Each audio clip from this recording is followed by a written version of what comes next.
আছে আলু মাখা, এই যে আলু মাখা আর ডাল, এই যে ডাল করেছি,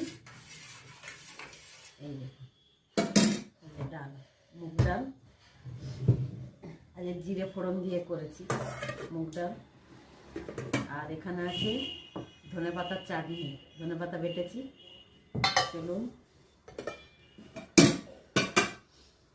আর এখানে আছে হেলাঞ্চা শাক আলু দিয়ে মাখা, এই শাকটা হেভি টেস্টি লাগে, চলুন বন্ধুরা।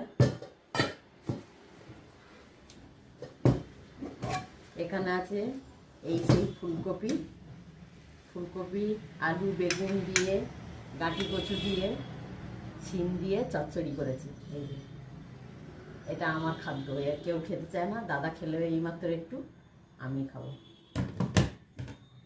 বড় ছেলেও খাবে, ছোটো ছেলে